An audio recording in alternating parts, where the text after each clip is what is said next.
Alhamdulillahilladzi hadana li tariqihil qawim wa faqahana fi dinihil mustaqim. Asyhadu an la ilaha illallah wahdahu la syarikalah syahadatan tuwassiluna ila jannatin na'im wa takunu sababan linadhri ila wajhihil karim. Wa asyhadu anna sayyidana wa nabiyyana Muhammad abduhu wa rasuluhu sayyidus sandantul azim. Allahumma salli wa sallim ala sayyidina Muhammad wa ala alihi wa ashabi ulil afadhilil jasim. Amma ba'du, fa ya ibadal karim, fa inni usikum bitaqwallahil hakim al-qaili fi kitabihil Qur'anil azim wa likulli ummatin ajal fa idza jaa ajaluhum la yastakhiruna sa'atan wala yastaqdimun. Kaum muslimin jamaah salat Jumat yang dimuliakan oleh Allah, pertama-tama marilah kita panjatkan puja dan puji syukur kita kehadirat Allah Subhanahu wa taala, zat yang senantiasa selalu melimpahkan karunia dan nikmatnya kepada kita tanpa henti. Shalawat beserta salam semoga selalu tercurah kepada junjungan kita Nabi Agung, Nabi besar Muhammad sallallahu alaihi wasallam, kepada keluarga, para sahabat, para tabi'in, dan juga kepada kita semua selaku umat beliau hingga akhir zaman. Tidak lupa juga melalui mimbar yang mulia ini khatib berwasiat khusus kepada diri pribadi dan kepada seluruh jamaah sekalian, marilah kita selalu senantiasa berupaya meningkatkan iman dan takwa kita kepada Allah Subhanahu wa taala. Sungguh kehidupan dunia ini hanyalah sekejap, sementara kematian adalah pintu yang pasti akan kita lalui. Karena itu marilah kita gunakan sisa waktu yang ada untuk memperkuat iman, memperbanyak amal soleh, dan memperteguh takwa kita kepada Allah Subhanahu wa taala. Ingatlah, hanya amal itulah yang akan menjadi bekal berharga saat kita kembali menghadapnya di akhirat kelak. Allah berfirman dalam Al-Quran, surat Al-Baqarah ayat 197, A'udzubillahi minasyaitonirrajim, Bismillahirrahmanirrahim, wa tazawwadu fa inna khairaz zadi taqwa wattaquni ya ulil albab, yang artinya bawalah bekal, karena sesungguhnya sebaik-baik bekal adalah takwa, dan bertakwalah kepadaku wahai orang-orang yang mempunyai akal yang sehat. Hadirin sidang Jumat yang berbahagia rahimakumullah, tidak ada satupun di antara kita yang akan tahu kapan ajal akan tiba. Tidak ada manusia yang bisa memastikan bahwa ia akan membuka matanya besok pagi atau ia masih sempat pulang ke rumah sore nanti. Sebab kematian akan datang tanpa aba-aba, tanpa adanya pengingat waktu. Ia bisa menjemput di tengah tawa kita, di sela-sela rencana kita, atau bahkan di saat kita merasa paling sehat dan paling aman. Allah berfirman dalam Al-Quran, A'udzubillahi minasyaitonirrajim, Bismillahirrahmanirrahim, walikulli ummatin ajal fa idza jajaluhum la yastakhiruna sa'atan wa la yastaqdimun, yang artinya setiap umat, setiap manusia akan mempunyai ajal atau batas waktu. Jika ajalnya tiba, mereka tidak dapat meminta penundaan sesaat pun, dan tidak dapat juga meminta percepatan sedikit pun. Dalam ayat lain Allah berfirman bahwa ajal atau kematian akan datang dengan sebenar-benarnya, tanpa bisa dihindari, tanpa bisa ditunda, tanpa bisa ditawar ataupun ditolak. Firman Allah dalam surat Al-Qaf ayat 19, A'udzubillahi minasyaitonirrajim, Bismillahirrahmanirrahim, wa ja'at sakaratul maut bil haqqi dzalika ma kunta minhu tahida, yang artinya sekarat itu datanglah sakaratul maut dengan sebenar-benarnya, itulah yang dahulu hendak engkau hindari. Dua ayat tersebut mengingatkan kita ingatlah cepat atau lambat kematian akan datang menjemput kita. Kita mungkin bisa menghindari banyak hal dalam hidup seperti kesusahan, kegagalan, bahkan musibah, tetapi tidak dengan yang namanya kematian. Sebab ia adalah janji Allah yang pasti datangnya. Ajal bisa datang kapan saja, maka jangan tunggu esok atau untuk berbuat baik. Jangan tunda kebaikan dengan dalih menunggu waktu yang lebih lapang. Karena bisa jadi waktu yang kita tunggu tidak akan pernah datang. Maka siapa yang hari ini hidup dalam semangat memberi dan berbuat baik, dialah yang sejatinya sedang mempersiapkan kematiannya dengan baik. Dengan demikian, salah satu hikmah disembunyikannya waktu kematian adalah agar setiap jiwa senantiasa hidup dalam kesiapsiagaan. Sebab kematian tidak menunggu kita untuk bertobat, tidak menunggu anak kita untuk besar, dan tidak menunggu impian kita selesai. Ia datang seketika, kadang saat kita belum benar-benar siap, bahkan ketika belum sempat membenahi amal kebaikan kita. Maka bagi kita semua yang masih diberi kesempatan bernafas hingga hari ini, perbanyaklah amal yang bermanfaat, amal yang menyejukkan alam kubur kita nanti, amal yang berberat timbangan kebaikan kita nanti, dan juga amal yang bisa menyelamatkan kita dari penyesalan nanti. Itulah salah satu hikmah disembunyikannya waktu kematian. Berdasarkan penuturan dari Syekh Muhammad Mutawalli Asy-Syarawi, yaitu adalah agar manusia selalu bisa mempersiapkan diri dengan istiqomah dalam amal soleh dan perbuatan baik.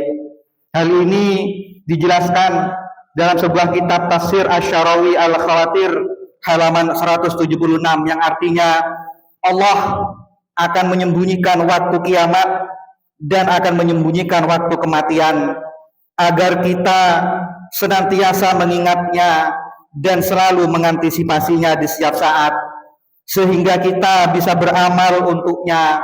Maka dalam ketidakjelasan tentang waktu kiamat dan saat kematian, justru terdapat penjelasan yang sangat nyata bagi keduanya, karena ketidakjelasan itu telah menyebarkan kewaspadaan di setiap waktu kita.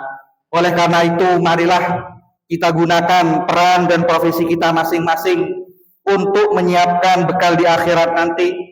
Pegawai dan karyawan, bekerjalah dengan jujur, kerjakan tugas dengan amanah, dan hindarilah manipulasi. Pejabat dan pemegang amanah, manfaatkanlah jabatan untuk melayani, bukan mencari keuntungan pribadi. Petani dan buruh, niatkan setiap tetes keringat sebagai ibadah, karena rezeki yang halal datang dari kerja keras yang ikhlas. Suami, jadilah pemimpin yang adil dan bertanggung jawab di rumah tangga. Jangan biarkan keluarga kita kehilangan arah, karena kebaikan rumah tangga banyak bertumpu pada suami tersebut. Termasuk juga para penjual jasa, guru, seniman, penjahit, dan lain sebagainya. Semuanya marilah kita kerjakan dengan sebaik-baiknya. Hadirin jamaah Jumat rahimakumullah, marilah kita dengarkan bagaimana kisah tentang dahsyatnya syakaratul maut dua nabi yang akan dikisahkan. Yang pertama adalah Nabi Idris alaihissalam, dan yang kedua adalah Nabi Muhammad sallallahu alaihi wasallam. Kisah pertama, Nabi Idris alaihissalam pernah meminta kepada malaikat Israel untuk mencabut nyawanya dengan harapan sehingga beliau dapat beribadah kepada Allah lebih giat lagi setelah merasakan apa itu namanya sakaratul maut. Malaikat Israel terkejut dan dengan berat hati malaikat Israel menolak dan berkata, sesungguhnya aku tidak akan mencabut nyawa seseorang melainkan atas izin dari Allah Subhanahu wa taala. Kemudian Allah memberikan wahyu kepada malaikat Israel agar mencabut nyawa Nabi Idris alaihissalam. Kemudian malaikat Israel langsung mencabut nyawa Nabi Idris. dan malaikat Israel pun menangis sesaat setelah Nabi Idris sudah tidak bernyawa lagi. Kemudian malaikat Israel memohon kepada Allah agar menghidupkan kembali Nabi Idris dan dikabulkan oleh Allah Subhanahu wa taala. Kemudian malaikat Israel bertanya kepada Nabi Idris setelah beliau dihidupkan kembali, "Wahai saudaraku, ceritakan kepadaku bagaimana rasanya sakaratul maut itu?" tanya malaikat Israel. Nabi Idris pun menjawab, "Tidak bisa aku ceritakan betapa sakitnya. Sekiranya ada kambing yang hidup itu dikuliti, lalu diberi asam cuka pada luka tersebut, maka sakitnya 7 kali lebih hebat dari itu." Kemudian malaikat Israel pun tersenyum sambil berkata, "Ketahuilah wahai Nabi Allah, selama saya mencabut nyawa makhluk, maka nyawa engkaulah yang paling lunak, nyawa engkaulah yang paling lembut yang saya cabut." Kini Nabi Idris pun menangis karena pengalaman sakaratul mautnya, karena beliau tidak tega jika umatnya harus merasakan kesakitan yang sudah dialaminya. Sehingga Nabi Idris pun semakin giat berdakwah dan mengajak kaumnya untuk melakukan kebaikan, juga melakukan kebenaran. Kisah kedua adalah bagaimana Rasulullah SAW juga merasakan dahsyatnya sakaratul maut, sebagaimana tertulis dalam kitab As-Sirah An-Nabawiyah. Saat-saat terakhir beliau di dunia menjadi pelajaran yang sangat berharga bagi kita tentang hakikat kematian dan beratnya sakaratul maut. Ketika malaikat maut mencabut nyawa Rasulullah dan ruh beliau sampai di bagian perut, beliau pun bersabda, "Wahai Jibril, alangkah pedihnya maut itu." Mendengar ucapan itu, Jibril pun memalingkan wajahnya. Rasulullah kemudian bertanya, "Wahai Jibril, apakah engkau tidak suka memandang wajahku?" Jibril pun menjawab, "Wahai Rasulullah, siapakah yang sanggup melihat wajah kekasih Allah saat sedang merasakan pedihnya maut?" Akhirnya ruh suci Nabi pun, ruh Nabi yang mulia naik ke dada, menyatu dengan cahaya terpuji beliau yaitu Nur Muhammad, lalu naik ke punggung tempat tanda kenabian diletakkan. Demikianlah ruh suci yang memancarkan cahaya nubuwah itu pun meninggalkan jasad Rasulullah SAW. Padahal beliau adalah seorang nabi yang dijamin Allah masuk surga, selalu mendapatkan ampunan atas segala dosa, dan merupakan kekasih Allah Subhanahu wa taala.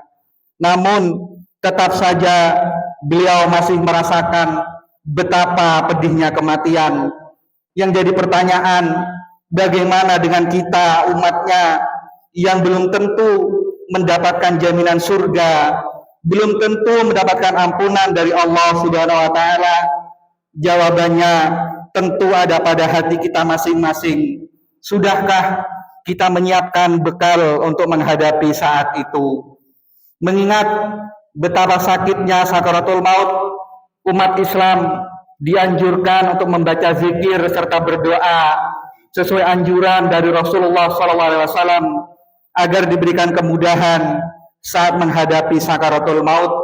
Allahumma inna nas'aluka salamatan fid din wa afiatan fil jasad wa ziyaratan fil ilmi wa barakatan fi rizqi wa taubatan qoblal maut wa rahmatan indal maut wa maghfiratan ba'dal maut.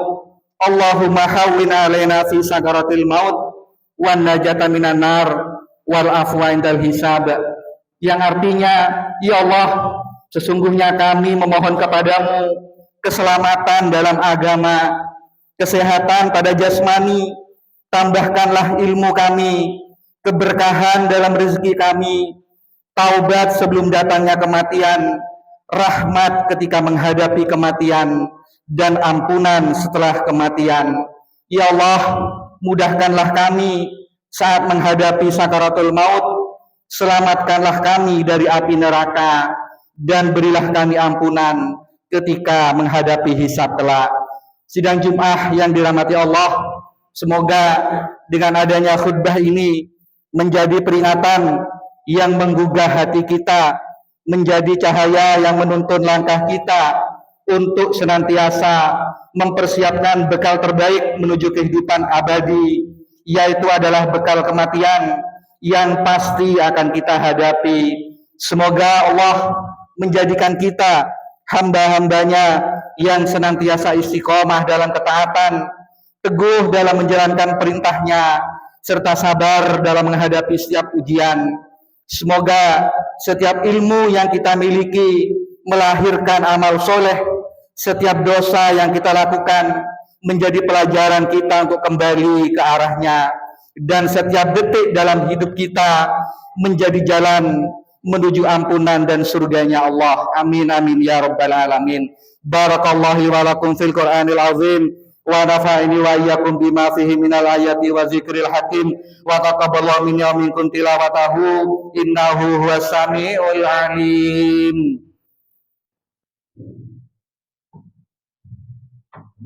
اللهم صل على محمد اللهم صل وسلم على سيدنا مولانا محمد.